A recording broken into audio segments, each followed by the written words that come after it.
Welcome to Archery Country Podcast.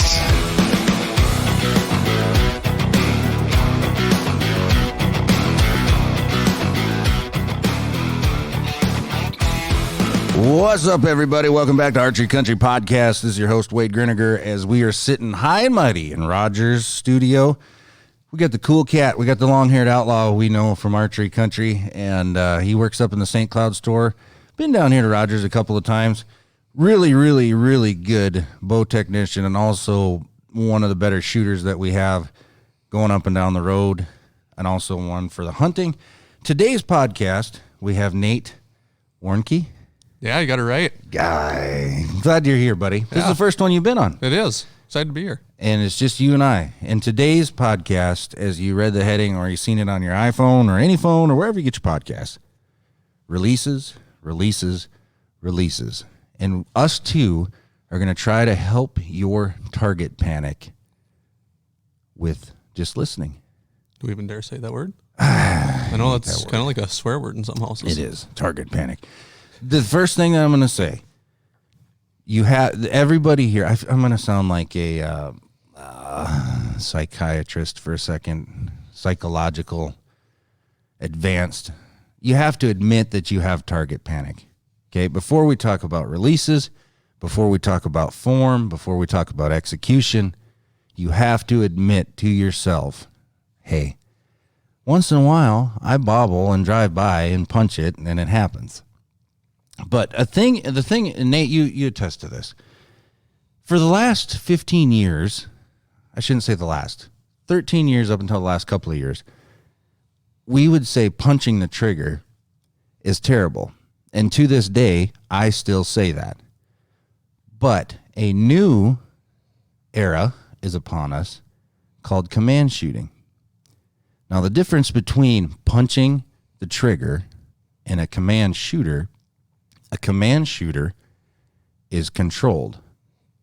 Do you agree? I agree with that, yeah. I mean, I would consider myself more on that controlled style. I used to definitely punch, but I got over that, and I definitely more control. It's not a surprise when my shot goes. I know when it's going to go. And there's absolutely nothing wrong with that. Here's what this you're going to have to push the 30-second reverse or 15-second reverse about 8 times through this podcast.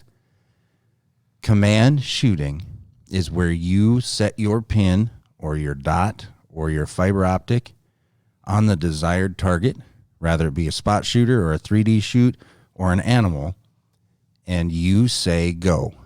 You tell your release to go off. Controlled command shooters, absolutely just fine. But when we say punching the trigger, that means that we're coming from left field with our thumb or our finger, and you tell it, you say, yep, fire. And then there's a millisecond for your brain to tell your nerves and your nerves to get down to your muscles and tell your finger, and you slap the trigger. That's a big no-no.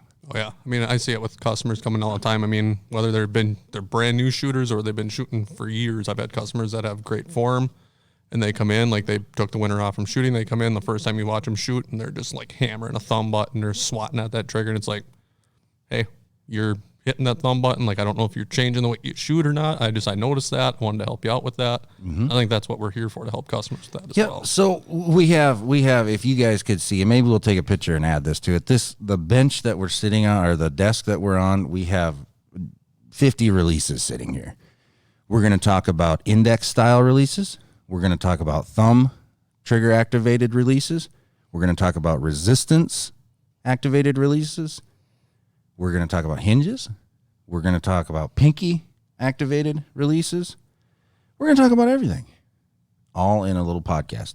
So with that being said, we'll start it out. Probably the most, and still, handheld releases are coming on really strong. And I think it's because it's a different anchor. It's easier to use. You don't have to have it around your wrist. But the first thing that we're going to talk about is going to be a wrist strap index style release. Been around forever, and there's a lot of different options on that. Every release that we talk about today, the same philosophy, besides a hinge maybe, is going to be in effect. Now, have you shot a wrist style? Started out with a wrist as a kid, like And that was kind of the reason I went to a thumb button, as I was just slapping it so bad. I decided to try something different, see if it would help, and it definitely took some getting used to. But another reason besides anchor and ease of use, if you were to take and look at your right hand or your left hand, if you're a left-handed shooter, the most sensitive part of your body is the last inch of your forefinger, your pointer finger. So that's when you write, that's your driver on your pencil or your pen. When you're typing, that's the most sensitive part of your finger, is the tip of that. We need to get away from that. You don't actually want to feel the trigger on a index style release. Now, we have a bunch of different brands. Probably one of my favorite running today is going to be a tie between a B3 and a Stan. TrueFire makes some really nice wrist style, index style. True Ball makes some really nice ones. There's a lot of great ones out there. But as far as the shop, I really, really like the B3 because of the size. I really like the Claw because it's a hook style. It's not a caliper. Single jaw, unlike the Nemesis. And all of this stuff is going to be on our website, and all of this stuff is in our stores and location. But let's just grab a release, a TrueFire or a B3 Claw, or whatever it is. The cool thing about most of these days is you can adjust them. Now, for the guys that are listening that shoot rifles and shotguns, not so much shotguns. Shotguns maybe if they're set up for slugs and a scope. But let's face it, when you're shooting a shotgun at claybirds or pheasants or ducks, you're hammering the trigger. You're hammering the trigger. That's and that's not what we want to do. You want a consistent, pressurized pull. Now, everybody, if you're looking at your finger, if you look at mine, you see that callus? Yep. If I look at yours, you have one as well. They're way deep. When I say that, so there's 3 sections to your index finger. Section 1 is the closest to your palm. Section 2 is in the middle, and then the tip. That's 3. We're never going to talk about the tip of your index finger from here on out. Most of the time, you're going to want to be right in the crotch between 2 and 3 or in the fat part of number 2. So you have your release. You should be able to adjust it in or out, meaning from the base of your wrist out to where when you're at full draw, when we have holding weight on the bow, that trigger is right in the crotch or in the fat part of section number 2 of your finger. So when you're a command shooter, do you pull through? Are you pulling the trigger to a certain point, or do you have a little bit of pressure on there? Take us through your command shot with a index finger. With an index, it's been a while since I've shot one like on target, just because I'm still afraid of the whole target panic thing with it. But when I do shoot it now, I like focus on kind of just getting that finger and slowly squeezing the shot through. And that's more or less I'll use an index when I'm tuning a bow in the back of the shop or whatever, getting it close for a customer, or even just like demonstrating aiming and showing guys something they can work on to help them with their form. That's been a big thing I've worked on with guys. So for me, it's just getting that finger wrapped around. Usually I'm using kind of that first knuckle in between the first and second point on my finger. Yep. Just wrapping that around that trigger and then just slowly squeeze until it goes off. And that's exactly how I would say to do it. There's some releases that have trigger travel. That means it takes a long, long time, takes a ton of pressure, and your trigger's actually moving before it ever activates the sear system inside to release it. Let's back up, okay? When you listeners are going to do this, I don't want you to set your Reinhardt target out at 40 yards and try to do this. I don't want you to hang a 5-spot target on a bale at the shop or at home and do this. Take an 8x11 blank piece of copy paper or a paper plate, something that is extremely large. If you have a 365 trio target, go to the biggest black circle. This is what you need to do, whatever you're going to try. And this is even for our guys that are very, very, very good at what they're doing, that they don't need help, they don't have target panic. Just try this. Try it for 20 shots one day. Don't go out and practice. Just try this. You have to have a huge aiming point to where you can say mentally, it's okay to have pin float. And what I mean by that is you don't have to bury your pin. We're kind of working in reverse here. I don't want you to bury your pin on a spot or an X. You agree with me? I agree with you. I mean, that's the biggest thing that you see is someone's like, well, my pin never holds still. You got to learn to trust that float. And as you shoot more and stuff, your body will get more stable with it to where that pin float will shrink down to where it's maybe only moving between the 4 and 5 ring on a 5-spot target. Where right now you might be floating all the way out to the 1 ring. I mean, Absolutely. There's a lot that comes into play with that. A bow that fits you properly definitely helps stabilize your weight. But the biggest thing is starting with a big target like Wade said, where you can just hold it in the middle and trust that float and just work on pulling through your shot, getting good form. I mean, that's the biggest thing that I've noticed in archery that really helps with accuracy. And what it does, the first 3 or 4, because we're all natural, we want to succeed. We want to hit the X. We want to hit the deer or the turkey or whatever it may be. So we're trained. Our mind works like, I want to hit this. If you're not out there just for fun, like you take it a little bit more serious, the reason you're spending so much money on bows and that is not because, yes, they're smooth and they're quiet and they're efficient, but so that you can hit what you're aiming at. Take that. Right now is the perfect time. Turkey hunting's on. We got a month left of turkey hunting. Something like that, yeah. So obviously, yeah, go kill your turkey, but break your shot down. Start big. And believe it or not, we have new shooters that I'll purposely take an 8. When I say 8x11, that's just because I got 7,000 sheets sitting here right next to me. If I hang this at a 10-yard bail, 9 times out of 10, once they're both sighted in, they'll hit center. But they're not aiming at anything. They're subconsciously letting the pin float in the middle. They're looking at what they want to hit at. Do you do that? I do, but like my main focus is like on my target. There's times when I'm shooting longer range, I can barely even make out the disturbed blur of my pins. I'm just focusing like aim at a small spot on that target, focus on that, and the pin's going to go right where you're looking for you. It's so crazy that this will work if you just trust if I were at 100 yards, I'm not saying go out and shoot 100 yards, but if you just look at the dot you want to shoot, somehow your mind and your body works together. The pin just shows up there. It does. Yeah. And that's the whole trust deal. Trust your pin float. There are ways to get your pin float instead of a huge big figure 8 outside the 1 and then back into the 5. There's a way to get it to a small little U. That's called stabilization. That's called grip. That's called holding weight. Then we're kind of talking some black magic. But there's a lot that goes into getting that bow to hold steady for you. Once you get to that point, then it's easy. Honestly. It's awesome when you figure out like a setup for your bow that gets it easy, so that you can just work on that shot routine, pulling through your shot, making. I mean, I posted a picture yesterday of my Matthews setup, and I get a lot of comments like, "Dude, why do you have a 15-inch bar on a hunting bow? Why is your back bar 10 inches? Why do you have a total of 14 ounces? Isn't the philosophy to be light, small, and compact?" Well, sure. I guess if I was going to Alaska on a 17-day bear hunt and I needed to pack in and pack out or an elk hunt. But here's the deal is when I do get that opportunity, there's going to be adrenaline flowing. No one can control adrenaline, right? No. It's there. When I pull that back, I want my bubble level to be perfect, and I want that pin just to sit there. Yeah. And then I can execute. And if you say, like, if you're a guy out there that says, well, I don't get adrenaline, I still get adrenaline when a fawn walks into 20 yards. Even if I'm not going to shoot it, just being that close to something, being that quiet, you have adrenaline. You're not going to be as still as you are aiming at a target at 20 yards indoor with nobody around you.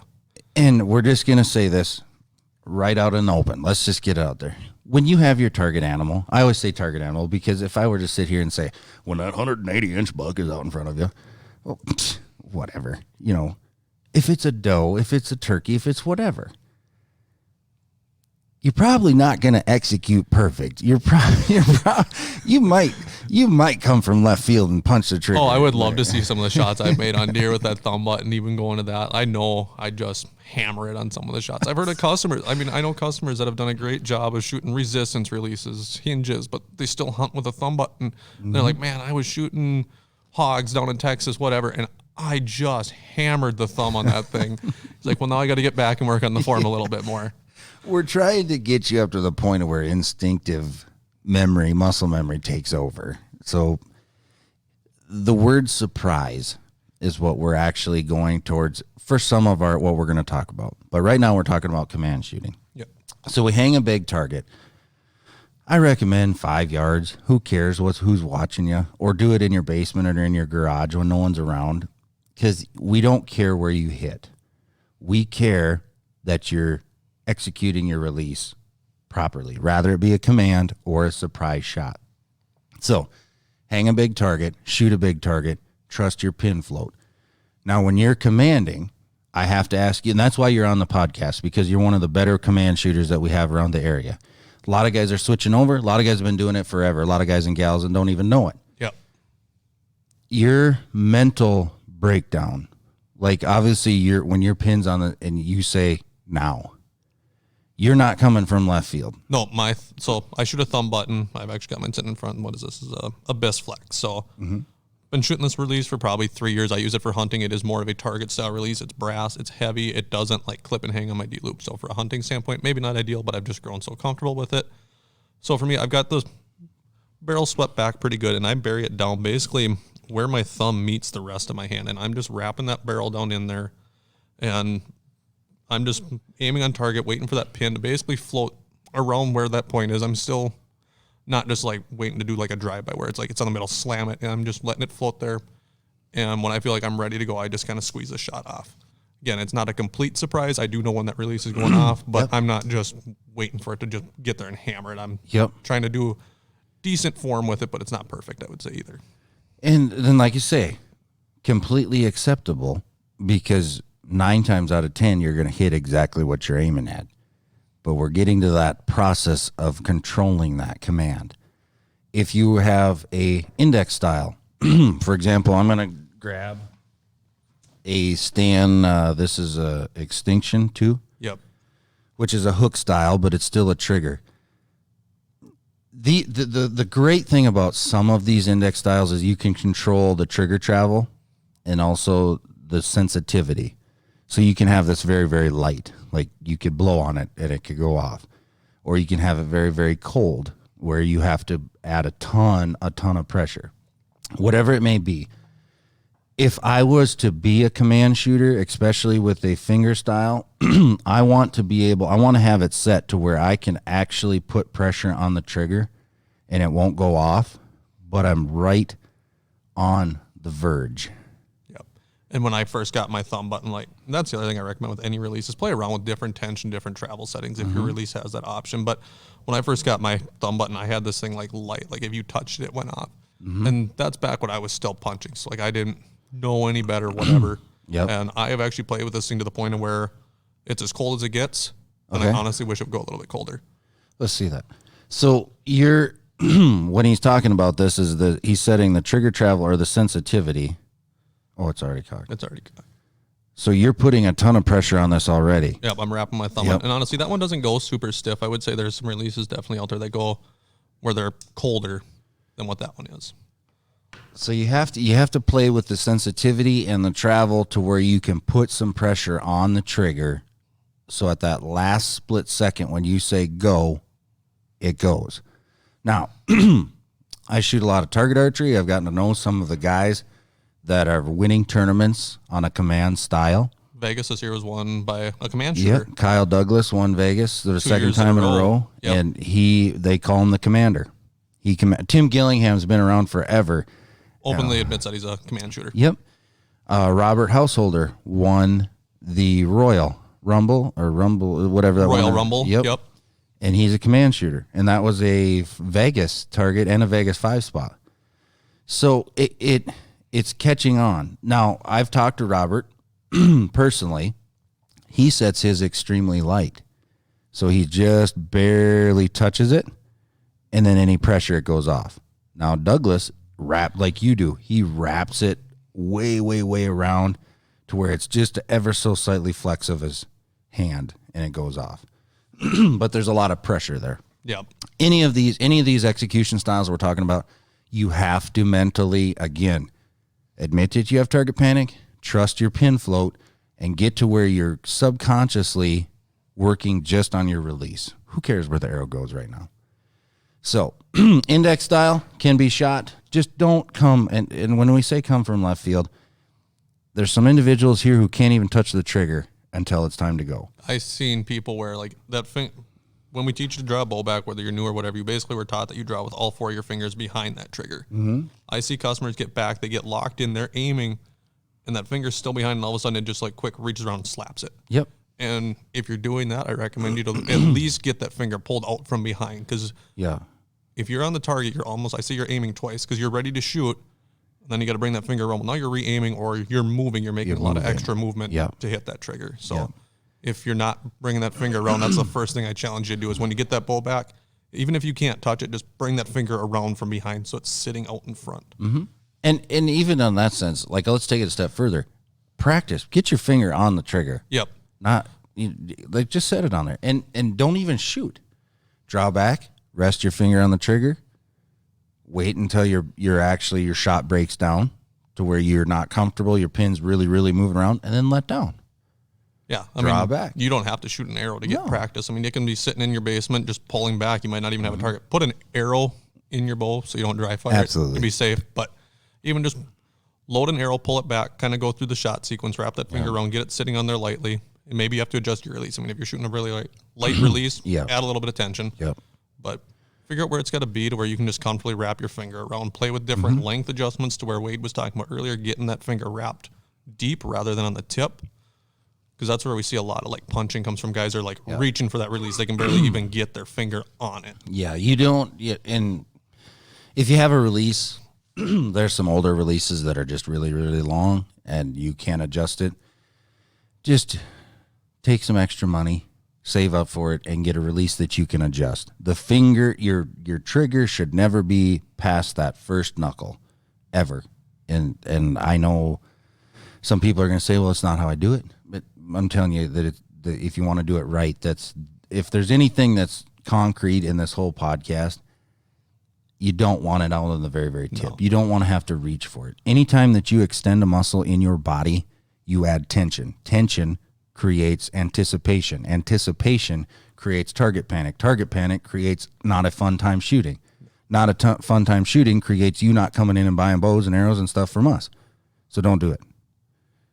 Rest your finger on the trigger. Okay, so wrists, we're going to throw over here to the side. We already dabbled a little bit on a thumb. Let's talk about thumbs now for a while. There's so many options from B3 to Scott to True Ball to now probably, well, it's been around for a couple of years. Stan Losky makes probably one of the best in my mind. And I shoot True Ball, and I'm saying this. Stan, it's called the Perfects. You can get it in a long neck or a short neck. You can get it in various sizes. We carry a lot of the blackouts. We also have some different colors on that. Yep. It is one of the most customizable handheld releases on the market. Well, by far. I mean, the different barrel length or post lengths to adjust the pitch of your barrel. There's 2 different thumb barrel sizes in there. You can make it a 3 or a 4 finger. You can sweep that 3rd and 4th finger in and out. And that's all something that a guy needs to play around with. When I first got mine, I played around with it as a 4 finger. I actually really enjoyed the 4. And I actually broke mine. And while I had it sent in, obviously I switched over to a 3 finger and just learned to shoot it as a 3 and haven't switched back. And size is a big thing with handheld releases. 90% of the companies out there have a medium and they have a large. Stan has a large and an extra large feature. You can also get a small. I know they at least make a medium in that Perfects. Yeah, which a medium in the Stan releases is really, really, really little. Yeah, like for the gals out there, that'd be a really good size for you, I would say. And maybe like a younger shooter too. The medium would be a really good option. And talking about the Perfects, it does have what we call a hook, but it has the ability to leave it on your D-loop. Yep. It's a little... I call it a trap door. Trap door, yeah, perfect. So it's a hook style, and there's a lot of controversy in the market now between a hook style and a caliper style. You know, which one releases cleaner? I don't know that. I don't care. I think they're all very, very accurate. It has to do with the internal components, the sear system, the way that the clasp works, the way that the sensitivity and the travel works. You're going to pay a little bit more for a higher quality handheld release. Oh, definitely. I would say a decent one, you're looking almost 200 plus, I would say, for a good handheld to get the adjustment for travel and tension in it. Yep. I mean, there are some there are some great handheld thumb releases out there for that $120 range to $180. I would say introductory. Yep. You still have some travel. Some of them you can adjust, but it's some of them are kind of like 2-in-1. Like if you're adjusting the tension, you're also adjusting the travel. Right. I definitely like having one where you can adjust both individually. Some of them sound like hitting a 2x4 with a ball peen hammer, and when they go off, it's just like, oh my God, seriously. But we're not here to do that. Between $200 and $300 to get a high-end handheld release. Now, why would I spend that kind of money on a handheld release? Because it can change your game. When you come in and buy a bow or you have a bow, you've already customized it.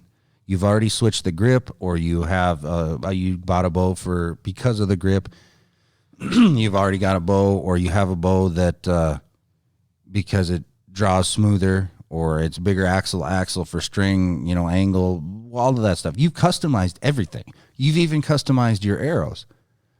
Why would you not customize the most important thing, the only connection that you have besides your bow hand to the bow, your release? 3 things I don't skimp on: a bow, a rest, and a release.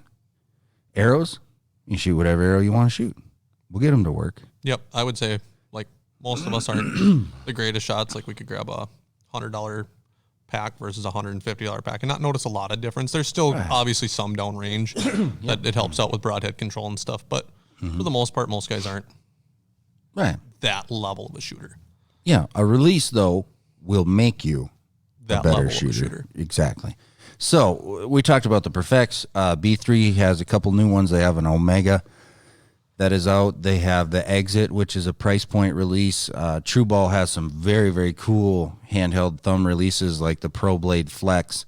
They have the Abyss, which you're shooting, actually been around for a while. That one's been around, that Jesse Broadwater. And the cool thing about some of these releases, I know we're talking thumb buttons, but like that Abyss, they also make one called the Fulcrum Flex. Mm-hmm. It's literally the exact same head, same feel, same everything. You can adjust it down to, so like literally you could switch between the two and it's going to feel the same. One's thumb activated, one's a hinge.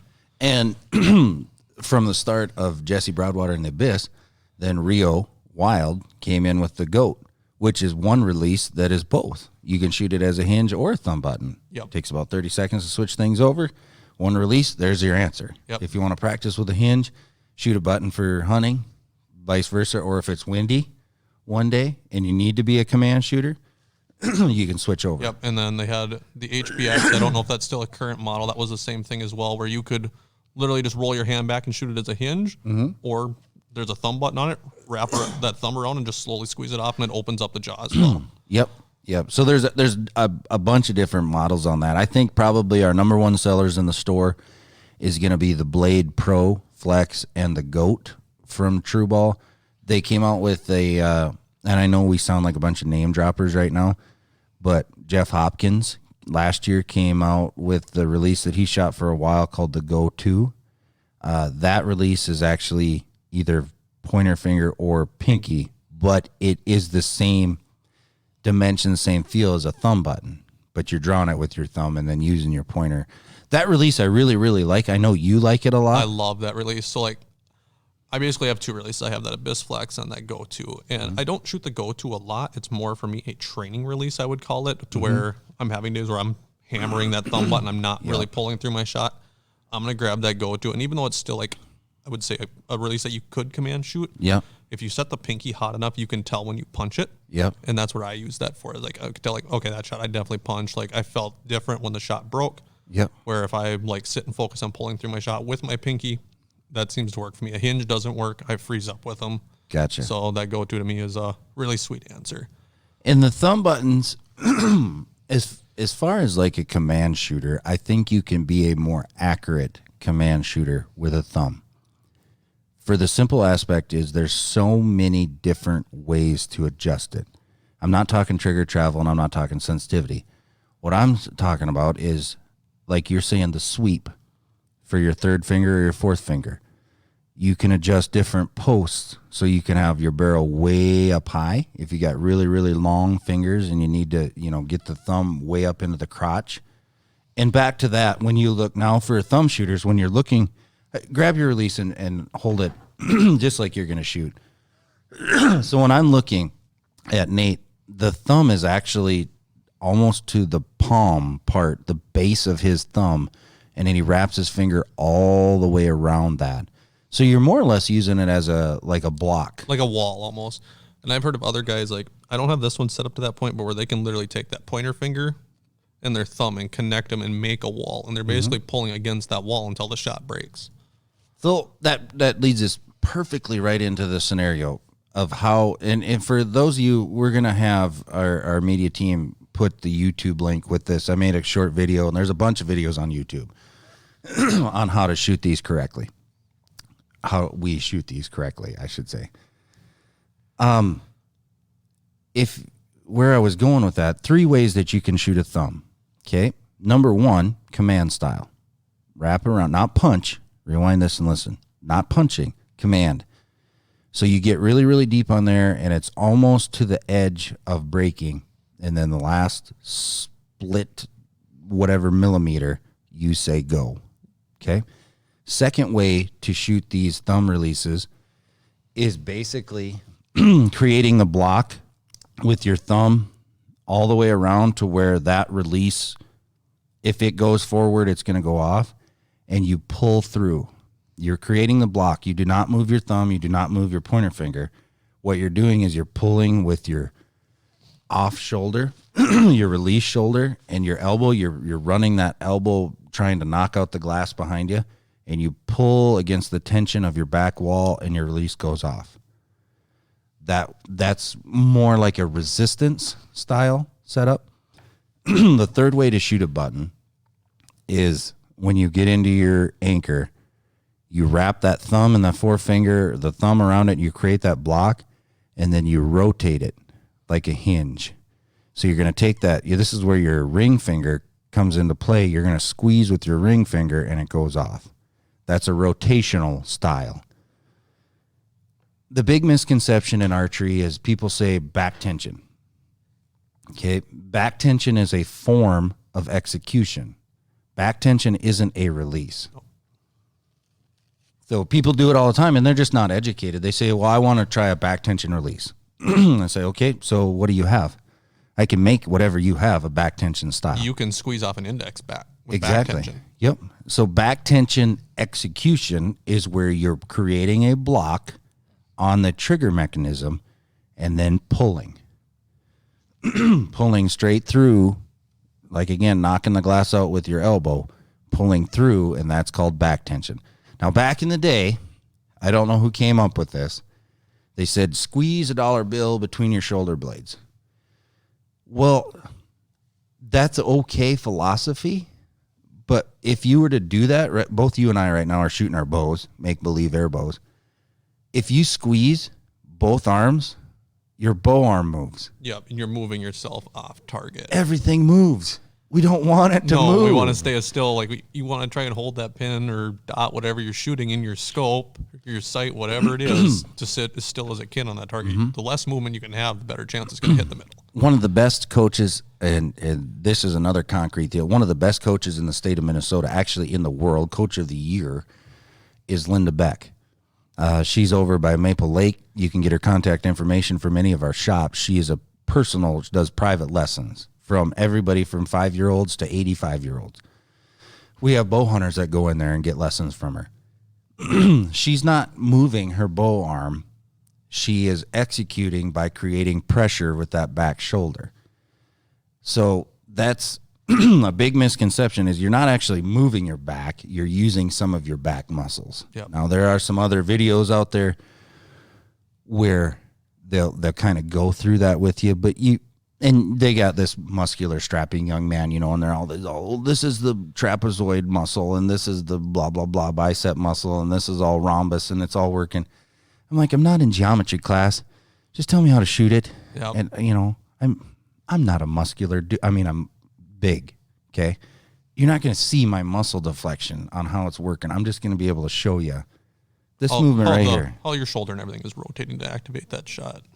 If you ever wanted to video yourself, slow-mo video, if you're doing things correctly, even a command shooter, to a point, your release hand, let's say it's underneath your ear or on your jaw, after the shot should be behind your ear. Yep, it should definitely move at least. Even if you're not getting it all the way behind your ear, it should come backwards.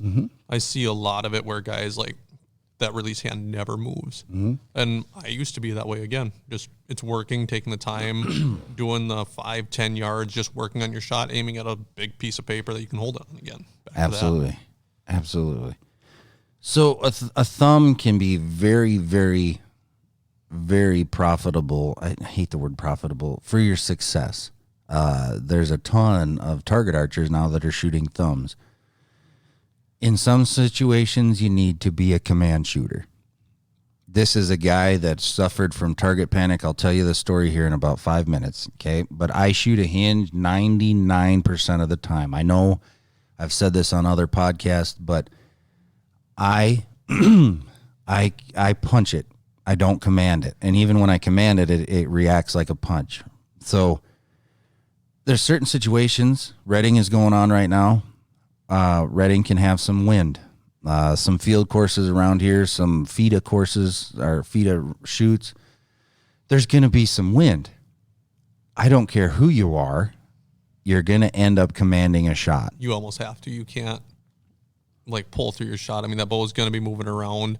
If you just like let the shot kind of surprise you, you don't know if you're going to be blowing almost off the target or in the 5 ring or close to the 10 ring. I mean, you have to be able to almost command when that goes off at that point. Yep. And even some guys in the shop, that we've all suffered from target panic, or we still have it. If you haven't gotten it, you haven't been shooting long enough. Exactly. You nailed it right on the head right there. In a hunting situation, people say all the time, well, when you're shooting a hinge, like, what if he moves? Or what if the deer moves? Or what if you have to take a walking shot? Or what? Okay. This is how I break it down. In my belief, if you have to take a hurried shot anyways, it's probably the redneck way of doing things. That's where your killer instinct is taken over rather than your bow instinct or ethical shot placement. If an animal is moving and you can't get him to stop, or you get him to stop and it's like now, right? Okay, we've all seen every video out there produced. The buck is walking and you go back, and then boom, there's the shot. Yep. Like, dude, how did you time that out so perfect? You didn't time it out. You sent it. Yeah, he's just, whether it's an index, they're just swatting through the, if you could see them actually make the shot, most of the camera, they have one camera guy that's focused on getting the they're not video on the release, yeah. The shakiness and the, I shoot a hinge and I've been successful with it as far as hunting. I shoot it so much that it's just natural. A thumb probably feels weird to you almost in the hand. It does, because now all of a sudden, and I don't know, we should have got like a brain surgeon on this podcast. I don't know why a human brain works like this. You could execute 1,000 shots absolutely perfect. You could hit the X absolutely perfect. Put a little pressure on you. Put a little wind on you. Put a little $sign with about 5 zeros behind it. Put a score on an animal. Like I say, I don't get caught up on score. A doe, a turkey, whatever it is. You're gonna go back to, yep, right now it is off. Yep. It happens. Even with a hinge, you can dump a hinge. Oh, yeah. You can definitely dump a hinge. I mean, so I'll tell you about my target panic, and I know you went through this, and then we'll go to your story. I started really taking archery serious like in 2014. Okay. I was shooting an indoor league. I'm not going to say where it is. I'm not going to do anything in depth on that. I was the top of the class.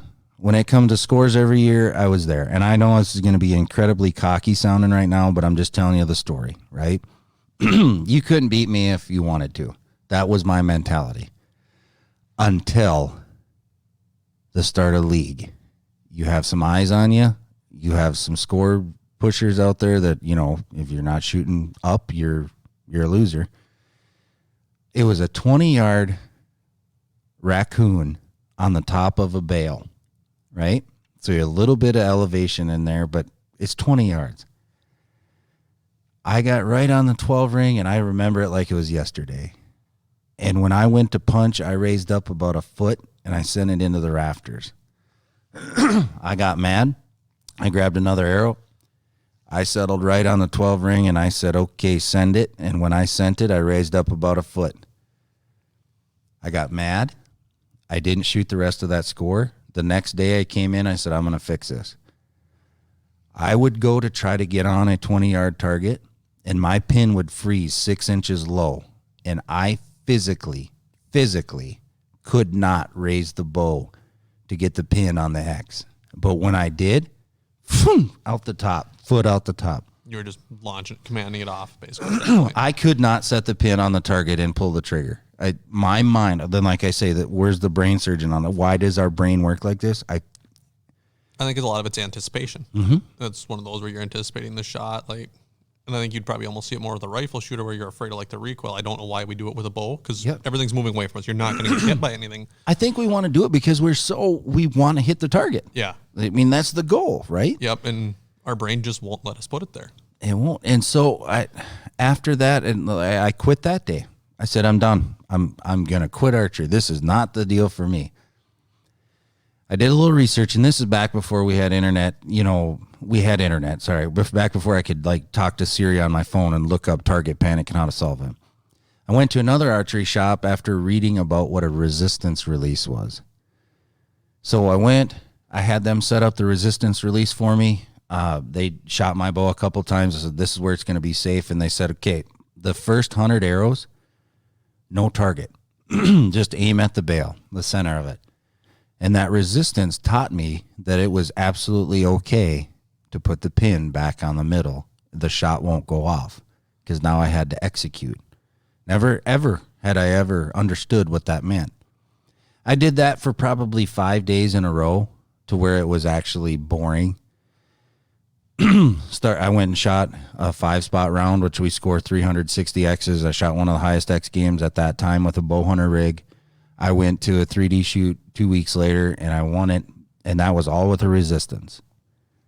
First thing I had to do was admit that I had it. Then I cried a little because I wanted to quit, and then I fixed it.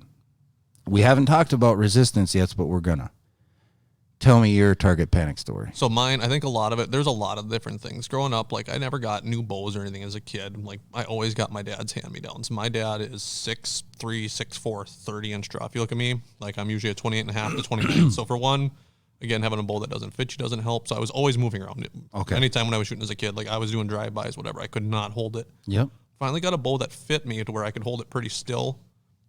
Every time I'd aim on a target, it was literally bottom of the 4 ring on a 5-spot. I couldn't bring it up, and I got to the point, I used to have a target bow. There's a reason I don't have one yet, again, is because I'm afraid of redeveloping target panic with it. But I put the pressure on myself, and I would sit low on that 4 spot, and I would literally kick the heel of the bow up as I shot to put that arrow up in the 5 ring. Yep. So it finally just took time of me realizing hey, I need to work on my form. Even if it's still command, just get better with the thumb button and pulling through my shot a little bit better. So we have a little range at the shop that's no targets on it. I'll just go grab a demo bow, whether it's set at 28 inches, 29 inches, just grab that bow and not worry about how my front arm is and just worry about pulling through my shot properly. Blank bailing is what we refer to that as. Yep. And I've done a lot of blank bailing to get back to where I can put that pin on the middle and just let it float and feel comfortable with it. One of the, before we talk about resistance, there's some YouTube videos out there. Probably one of the most recognized 3D champions of the world did a pretty cool little breakdown on target panic. And what he showed, he used a pen laser, and he says, back to your blank bailing. But he goes to the point of not even shooting. He'll draw a bow back. He'll put the pin right on the X. He'll hold and hold and hold until the pin starts to move out of that X, and then he lets down. If you have it target panic that bad to where you can't even execute on a blank bail correctly, I would say do. And this is not I'm going to practice it 5 shots and then go to it. This is a month deal. This is every day, at least 10, 15 shots a day, if not more. Yeah. Target panic, if you have it, it is not a fun thing to go through to fix. It's probably one of the most boring things you'll ever do. If you don't have a place that's private, you're going to get some weird looks in a shot. Yep. You have to look past that. You're only going to benefit yourself at the end of it. Absolutely. And you could base it off this, just like if you were going to diet, right? if you think that you're going to diet and cut out soda and eat healthy for 2 or 3 days and then see a result, you may drop 3 or 4 pounds right away. Your water weight goes down, but then you're going to have a rebound. If you're going to do something, you have to commit to it. Target panic is not an over-the-night fix. We can help you get to the point of fixing it, but you have to do it yourself. Yep. There's some great guys right now that come in the shop. They got their new bow. They're going on an elk hunt in September, and it's a very, very highly rated like trophy animal. Both of them, if I were to put a $20 bill on a target at 20 yards and say hit it, you can have it, they couldn't do it right now. But they're in like week 2 of this process. And Keith here at the shop is actually working one-on-one with them. He's a command shooter. I'd say 50-50. He shoots a True Fire Hardcore Max. Yep, so it's just an index release for anyone that's listening. He's one of the best 3D shooters in the bow hunter class that I know of in the area. And 90% of the time here in the shop, it's a surprise release for him, but he'll admit to you once in a while he does say, yep, this is where it needs to be, and he sends it. But he's working with these guys, and every week we see progression. We're starting to see some smiles come back. The first week, we were scared because we're like, man, that's not the bow. It's not the $1,700 bow I just bought. It's not the $250 rest I just bought. So you start like, oh man, what did we? They're kind of questioning things, but now they're starting to see, and we're in week 2, going on week 3. Like they're starting to do it. You can see this. They have shot so many arrows that we've had to replace. They shoot on one bale, both of them. We've had to replace 2 of the center foam deals because they're just blank baling, just like you say. Yep. They will be the best they've ever shot in their life. I guarantee it. When it comes July, August, they will be pinwheeling everything out to 100 yards if they choose to shoot that far. Yeah, but even just to have the confidence for like that elk hunt where you might have a follow-up shot at 70, 80, it's a matter of being comfortable knowing that you can go out there and take that shot. I will say this because I've went through it. The day that you experience a surprise release and it hits exactly behind the pin is almost like 8 Christmases stacked up on one. That feeling of, oh my God, the bow just went off and I was aiming at the center and the arrow's in the center. Then the addiction starts. Now, it can work in a negative aspect as well. That addiction will drive you to perfection, and that perfection will create anticipation. So you have to be careful. You have to mentally break down every shot and do the same thing every time, in my mind. Yeah, and it's not something that's easy to do to get to that point again. It's spending a lot of time either close range or with no sight on your bow to get to that point of knowing like how that shot should feel. And I feel like, I've done it a million times. At least it feels like it blank bailing. And as soon as you put a sight on it, it just doesn't seem to feel exactly the same. At least the first couple times you do it. As you get used to it, it'll become more natural. Yep. We're going to talk about resistance releases now. So resistance is exactly that. Look up the word in Webster's dictionary if you don't know, or ask Siri and she'll tell you.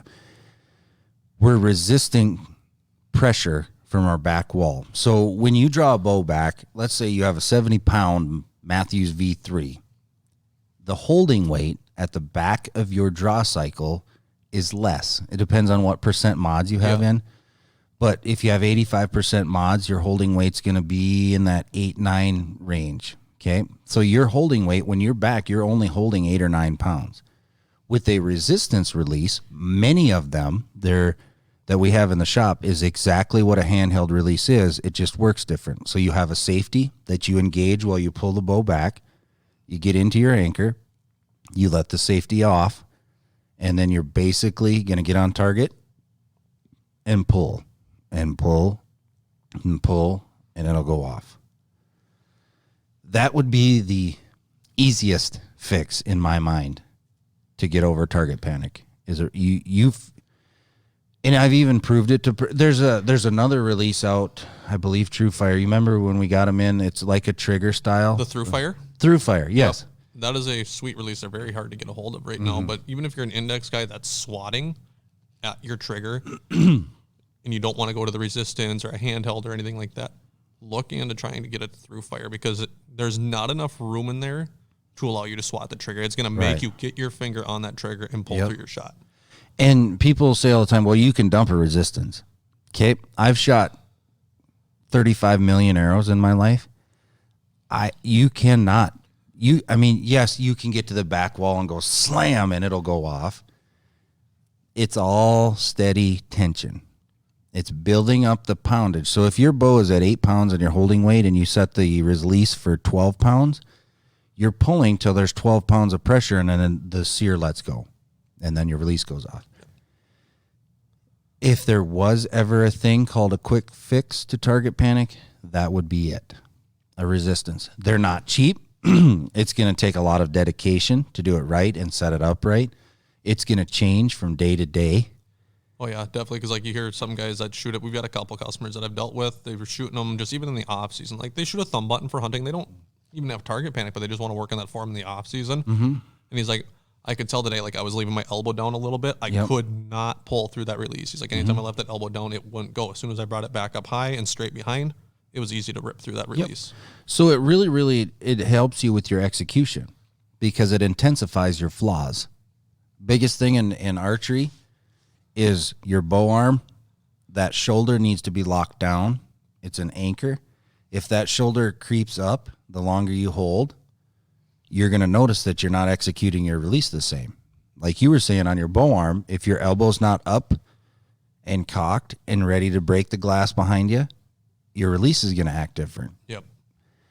So a resistance, I would say my favorite resistance right now is the Perfects resistance from Stan. The through fire. We had them, like literally we had a dozen of them and it was boom, boom, boom, boom, boom, they boom, went gone. so quick. I've got like 5 guys. I've got 5 or 6 guys to call again when they come in. They're highly desired right now. They are, and they work very well. They do. They work, especially for an index trigger style guy. Like you're not changing a whole lot.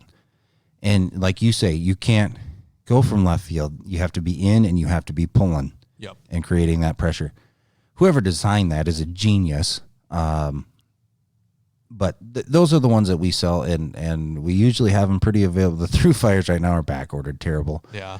We're working every day. The whole industry is back ordered. That's everything. Anything right now. Yeah. In the archery industry, you're waiting quite a while to get anything right now. We will have them for the summer months. We do have a couple of resistance releases. And the resistance releases is where when you come in, you're going to want to dedicate 20, 30 minutes with one of us pro staffers here to help you get it set up. You can read the directions. You can watch videos.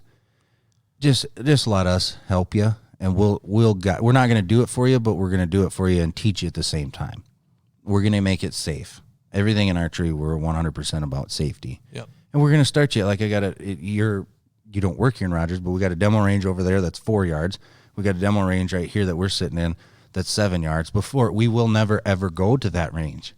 We'll just stay right here. Yep. So nothing happens. Again, more or less blank bailing to get comfortable with that release, where you're not trying to, okay, I'm on the target, go off. Yep. It's, okay, I know how to like activate this release, get comfortable with it before I'm trying to actually aim at a small target and put it in there. Absolutely. Now, the hinges. Nate just cringed a little bit. The hair on the back of his neck stood up. That's why we call him the long-haired outlaw. I shoot a hinge all the time.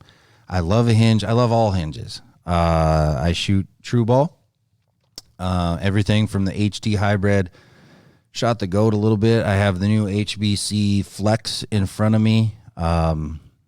Hinges, for those of you that don't know what a hinge is, a hinge has what we call a moon. Okay. So not a full moon, but a half moon. Picture that in your mind right now. Get that circulating. On that moon is going to be a sear system, a clasp, okay, where the trigger is at. When you rotate that trigger, the hook style, I guess you could say the clasp or the sear, far enough off of that moon, then it goes off. So a hinge can be shot a couple different ways. Do you ever play with a hinge? Oh, I play with them all the time in the shop on shot trainers and stuff. It's just not my thing when it comes to aiming with. For form, I love them. Mm-hmm. But for as far as like being able to shoot one accurately, it's not for me. And you probably don't like it for aiming because there's movement. Yep, that's a lot of it. I know if I had the time, and we all have time, if I had more dedication in my mind to sit down and shoot a hinge, if I came into the shop early and shot for an hour every morning with a hinge, I'd get used to it. Right. It's dedicating the time, telling yourself, hey, I want to get better with my form, and sticking to it. So I get asked all the time. Dan here, the manager at Rogers, he shoots a hinge in the off season, but then shoots a thumb for hunting. We get asked, why would I shoot a hinge? Why are some of the pros shooting a hinge? A hinge, this is the simplest breakdown, and I'm actually stealing this from somebody. If we walked up to the edge of the Grand Canyon, okay, and our goal was to get to the very bottom, down in the river, a thumb button and index style release, you go from the cliff to the bottom like that. A hinge is a gradual slope. We're easing our way down to the bottom. A hinge can be set up very, very hot. A hinge can be set up very, very cold. A hinge is based on a word we call rotation, because you remember we have the half moon, then we have the sear system, and that clasp has to break off of that moon, the edge of it. So you have to rotate, rather you shoot a 4-finger or a 3-finger or even a 2-finger, you have to rotate that hinge. There's movement in your release hand. That's how it is activated. That movement can sometimes scare somebody. Now, people say, well, how do you shoot a hinge as back tension? It's different philosophy. I could take, and you even commented on this, you grabbed some of my hinges and you said, man, they're really, really light. I could take a 100-pound bow, draw it back, and pull as hard as I could, and it won't go off. So you're not really, the way that a hinge is shot with back tension, if you were to slow it down, is still rotation, because your elbow and your shoulder, you're moving, you're actually putting pressure on the pinky or the ring finger, and you're rotating that hinge. Yeah, you can literally grab a hinge and pull against the back wall as hard as you want, and without rotation, if you're just applying all your finger, because basically a hinge activates by rotating that pressure from your pointer finger into your like ring finger and pinky if you're shooting a pinky finger. So if you're pulling and all you're doing is applying that pressure into your pointer finger, that release will not go off. You literally have to like add that rotation and the pressure back into your index, or not your index, but your ring finger and your pinky finger to activate that to go off. So it's kind of it's not a secret on how to shoot a hinge. You just got to do it. I hunt with a hinge. It doesn't hook up to the D-loop. I hook it up. I rock and roll that way. A lot of your very successful hinge shooters, they're doing something extra. They're not just rotating that pinky or that ring finger like we're saying. In the aspect of the breakdown to create less movement, you can relax your pointer finger with less movement than rotating your ring finger. Now, if you do both, it's going to work faster. The biggest thing, and I'm saying this very cautiously and slowly, is anytime that we tell somebody to relax their pointer finger, that there's too much weight, there's too much pressure, there's too much anticipation to where because at any moment that can go off and it creates the surprise. When you master the being able to relax your index and flexing your ring finger at the same time, you can make the same shot. I believe, and this is true to my heart, I believe I can make the same shot every time with a hinge. Thumb button, going to be more accurate, but I'm not repeating the same shot. No, even with myself, it's hard to get that same feel out of a thumb every time because you're trying to get that wrap around that barrel. So if you don't get the same wrap, it's not going to feel the same. You can get it close every time, but it's not the same as what a hinge can do for you. Absolutely. Hinges, like we were talking about, True Ball, the B3 makes probably one of the coolest releases. You have it right now in your hand. It's called the Ghost. I fell in love with it. I got bigger hands. The Ghost just fits. It's really, really light. And then the cool thing is now B3 has micro adjust on their moon. That's So- a really nice feature to have because like a lot of the releases, like you sit there and you could fiddle with them all day long and you just can't seem to get like your click to break point perfect. Micro adjust helps with that a lot. And that's one thing that we didn't even talk about. I overlooked it. The click. Do you shoot a click or no click? Both. Both? Yep. Hunting, I don't shoot a click. Is that because you're afraid of the deer hearing the click or I shoot my hunting hinge really cold. okay. I shoot my target release really hot. There's no happy medium. So in the target world, like when you draw back, okay, on that sear system is a little etched piece. When you hear that initial click, that's not going off. That's like a, hey, dummy, get ready. We're almost there. So I use it as a consistent anchor. When I get to my anchor and I put just a snitch of pressure on my ring finger, it clicks. Okay. And that to me means, A, I have to be on my nose button. I'll be looking through the peep. That's when the execution starts. If I don't hear the click, I'm not there yet. I did something wrong in my pre-shot sequence. In the hunting world, maybe I'm a little worried about them hearing that. I don't think they would hear it, but if they did, it's just another thing I can control.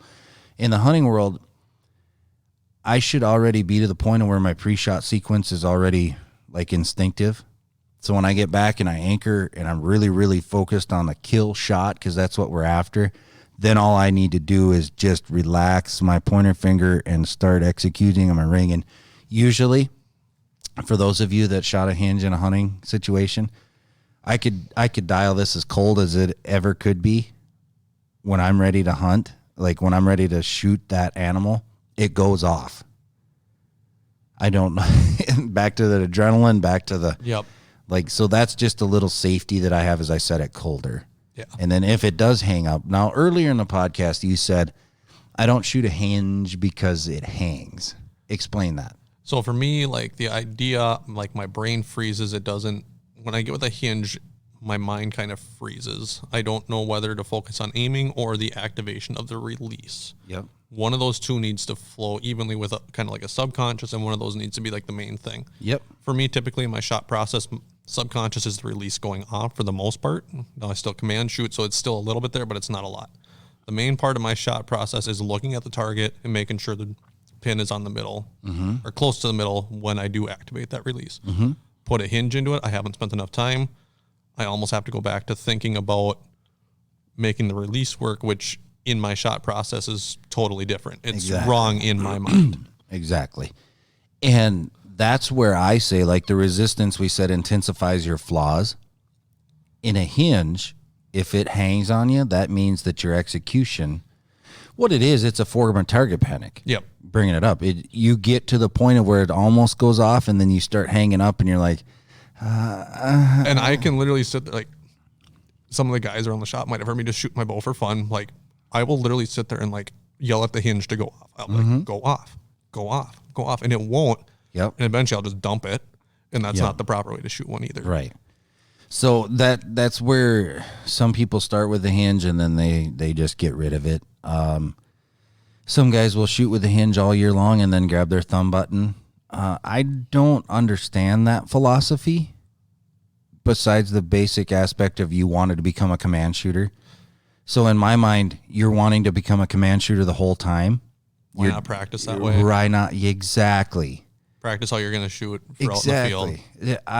And don't get me wrong, we're salesmen. Like, yeah, come in and buy 2 releases, but why would you practice with a ladies basketball all off season and then use a men's basketball when it comes to time? You know, I don't understand that philosophy. So, I can see doing it for league where, again, if you don't care about your score in league, it's just shooting your bow, working on form. Because a lot of it, for most guys, they don't really pick up their bow, I would say, until maybe late June, early July. Right. So, and then for that, they're shooting once or twice a week, maybe 20, 30 arrows. They're not shooting a lot. I would say you and I probably both shoot our bows a fair amount more than that. Right. Yeah. So they shoot it. Maybe they have 200 arrows before they go out hunting for the season. And then you hunt from September to December. Well, most guys don't shoot their bow in that period unless it's at an animal. So maybe they're taking one shot, maybe it's 2 shots, 3 shots. Yep. And that's all they're doing. So some guys decide, okay, I want to get a little more serious about my archery. I want to do better next year. Maybe I wounded an animal. Maybe I missed an animal. Whatever it is, they want to get better on their form.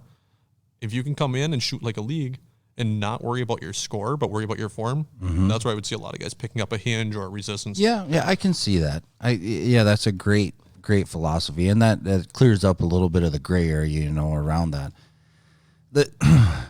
If there was one, like the very best shot, let's just say that I'm practicing, I want to be my first shot. Because in all reality, you're going to get one shot at what you're desired doing, If I was to say, Nate, I'm going to become a command shooter, the first shot of my day is perfect. The 20th shot of the day, yeah, that's where I would have to work. Any way that we've talked in the last hour and 5 minutes, you can perfect it by admitting to yourself that you have a form of target panic and saying to yourself, I will fix this. Blank bailing, I'm glad you brought that up. It gets overlooked. It's probably, like we said, it's not the most fun thing. It's probably my favorite way to work on form. Otherwise, like if you don't have a spot to blank bail, they make shot trainers. I think we have that one. Like we usually have them around the shop. Yep. I don't think they cost a whole lot of money. Nope. It's actually got like, I think 20 to 30 pounds of draw weight on it. So you're still working on building some of that muscle. Yep. And you can work on shooting your shot while you're sitting on the couch watching TV, whatever you're doing. There is. And like we were talking about the Stand Perfects and the resistance, they got that little shot trainer pin. Yeah, we did not mention that. And that's in both the resistance model and in the thumb button version. I would never, ever draw your bow without an arrow. Yep. Last thing that I would do is draw your bow and aim at the TV and watching a hunting show and practice that execution. What the shot trainer does, it's called a safety pin, more or less. You put this little pin in your release to where you can actually shoot it, but it won't go off. Yep. The first time that it happens, you're probably going to go jump, and you might even disc draw your bow. Yep. Always aim at a target. Always have an arrow loaded. Right. Don't ever draw your bow back, even trying just the grip without an arrow. If there's one thing that'll make my stomach go upside down is when somebody comes in and says, my draw length look good. And you look and they're aiming at somebody else with no arrow. Don't do that. Yeah. No, I mean, it's almost like a gun. Treat a bow like it's loaded at all times. And load it. Load it. Yeah. It's the safest thing for you. Arrows are cheap. Yeah, arrows are cheap. I don't want to see you break your bow. I mean, maybe you've had that bow for 10, 15 years and you don't have the budget laying around to fix it if something were to happen. If you dry fire it, like older bows, you might not be able to get a part for. Exactly. Just load an arrow and it be safe.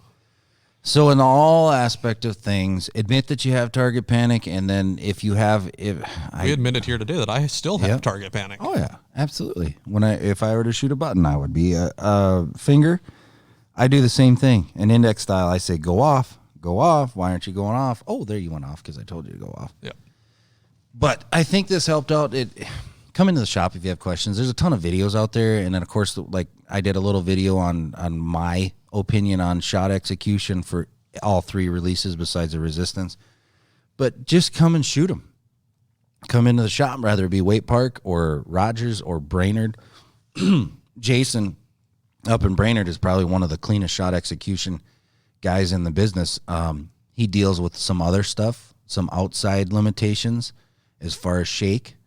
So he has to be very, very prominent. He's like you. He can be a command shooter and be very, very good at it. Our boss has switched to becoming a command shooter because for ever since we were little, no one said the word command. They said punching the trigger, sending it. Whoever that guy was on the snowmobile said, I'm just going to send it. And then somebody made an archery meme. You're not sending it, like you're not punching it.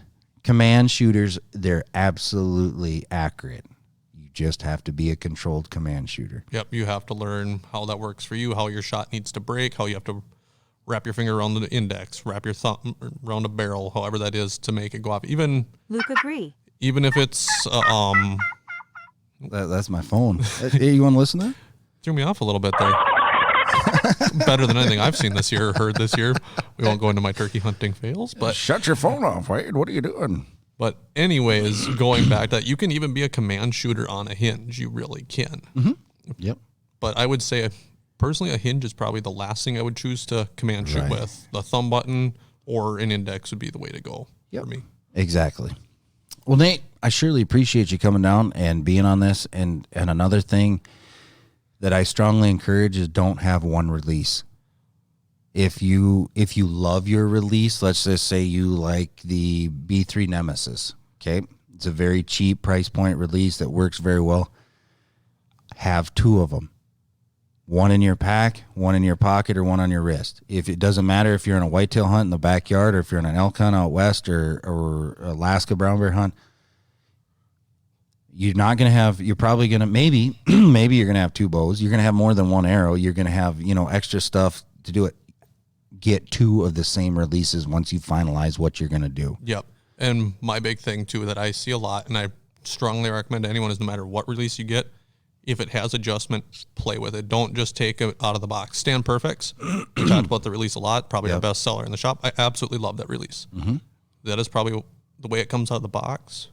Probably my least favorite. It's just so hot. Like if you just barely touch it, it goes off. Play with it. Play with the sweep. Play 3-finger, 4-finger. Adjust the barrel around. And again, that goes for any release. And that's the cool thing. Like you can come in. Everybody knows our shops because you can come in and shoot the bows, right? Well, the same thing with the releases. Like. We'll give you the shot trainer. We'll give you 8 releases. You come over here and you just play. And then we have absolutely no problem of switching out the 3 to the 4-finger and switching out the travel and the sensitivity. If you want to switch out the post, make the barrel swivel a little bit. That's what we're here for. Yep. And Wade said start on the shot trainer. No, the reason we do that is if you've never shot a thumb button, we don't want you to pull back and hit it on your shirt collar and it goes off. Yep, and wreck your bow or whatever. We want you to feel comfortable with that release, getting just some practice where you're not going to damage that dry fire trainer. You're not going to hurt anybody or yourself with it. Yep. And then once you're comfortable with it, if you want to take that over to the demo range on the range and shoot your bow with it, definitely go for it. Absolutely. Last question I'm going to ask you. How long until index style releases are a thing of the past, do you think? I don't think they'll ever be a thing of the past, especially I think it's great to start youth with a index or just anyone that's new. I think a thumb can take some getting used to. They've been around for so long, I just don't think they're ever going to go anywhere. They're going to keep perfecting them to be nicer and nicer. That extinction too is sweet because you can adjust the travel intention, and there's a lot of them that are starting to do that to where you can set them up customized. I mean, I like on any, whether it's a thumb button or an index, no travel, but fairly stiff. Yeah. And you and I could sit here for another hour. Like we didn't even get into the stand extinction and how it's a 30-to-1 ratio. People are going to look at that and say, well, what in the goddamn hell does that mean? When you use a shot trainer or you use your finger and release, like you're setting your release for that, when you go to your bow, it's like we said, 8 or 9 pounds. There's a ratio of what makes the sear go off. You're setting the release to the bow. Now, if I was to take, it's not fair because you and I have virtually the same bow set up, but let's say that you grabbed your Bowtech Solution. Yep. Right? And I had my Matthews V3 sitting here. My release will act different with this bow, mine, versus your Bowtech Solution or the new Hoyt or a new Elite or any of those. They all have different holding weights. They have different cam feel. Some of them are very, very hard back wall. Some of them are very spongy. Yep, and some of them, even the way you get into the back wall, some of them really let off. And that's another thing too. If you're going to try out a hinge, back your bow down to 60 pounds. Don't try and shoot it at 70 because it takes some getting used to. And another thing that's going to happen to everybody now that's got the fire lit and they're like, yep, I'm going to go in and I'm going to get a handheld release or I'm going to get a new index style. Your draw length is going to change. A little bit. And it's different. Like you might be where you're just maybe, let's say a hair long or something with an index where you go to a handheld and it's going to like be money and for sometimes you don't even have to switch a mod. Just tie your D-loop different. Yep. There's some guys that shoot hinges that will have almost a 3/4 inch D-loop. Most of ours in the factory, most of our industry standard is going to be 3/8 right in that area. Mm-hmm. Some guys like really, really short. If you're going to shoot a handheld release, you don't want to have a short D-loop. No. Because it creates torque where you're not, most guys aren't going to shoot it flat. They're going to have it kind of tipped up. You create a V with your middle finger and your forefinger kind of on your jawline. Yep. You're going to rotate it a little. So maybe we got to switch your D-loop. It's $14. No big deal. Yeah. Right? like I said, we could go on for hours and hours. If your D-loop's going to wear out faster than your strings are going to, we have some very, very, very high in what we call intensified D-loop material. We can get it to where it lasts a long time, but always check your D-loop. Yep. And even like the caliper versus the like single hook that opens, like if you're just tired of wearing out D-loops, like look at a single hook. That's one of the reasons I recommend that to guys. Like there's just certain releases I would say that are notorious for tearing D-loops. Yep. If you go to a single hook, that eliminates a lot of that because you just have one piece swinging out of the way instead of two jaws that are like pinching and rubbing on the inside. Yep. A D-loop will wear out, so make sure that you're always checking that. If you see a fray, I just recommend just come get it fixed. Don't like burn it with a lighter and think it's going to get better. There's a reason that it's fraying. Yep. And I'd rather just, if it were myself personally, I'd rather pay $10 to fix a D-loop, $15, whatever it is, than sock myself in the face with my release when it breaks coming back. We didn't even talk about that. You're gonna, when you switch over, like we say, we always start guys on the shot trainer. First thing that's going to happen is you're going to draw close to your face. You're going to either touch your shirt, your collar, your jaw. It may go off. We practice drawing away from and then setting your face on the string. I've heard plenty of customers come in, well, I tried my buddy's hinge and I socked myself in the face with it. Well, you got to spend time getting to know how to use it. He just handed you and thought it would be funny to watch you try and shoot it. We're not that. We're professional. We're going to help you learn to draw that the proper way, shoot it properly. Absolutely. If you have any questions, holler at any of us at any of the pro shops. You can get online. You can. We encourage that as well. Get on our Facebook, ask questions. They'll get it forwarded to us, and then we answer them. They type it in, and they send it back to you. You can call the shop. You can come in and test all of these releases. I strongly encourage from May 30th until September 18th here in the state of Minnesota. This is the time if you're going to make the switch, not September 1st. Like, give yourself a month with the new release, and you may become the shooter you never thought you were going to be. It can help you. It definitely can. And it will, like we said, it can change your draw length if you switch from style to style. And even different index, say you're just shooting an index and you go a different one, it can change your impact point just a little bit. Even. Oh, yeah. Yep. You're going to have to resight it. It's a new tool and do that. But we hope you guys got everything out of it. Nate, I appreciate you coming down, and we're going to have you on a bunch more. It was a blast. Everybody else, we'll see you on down the road.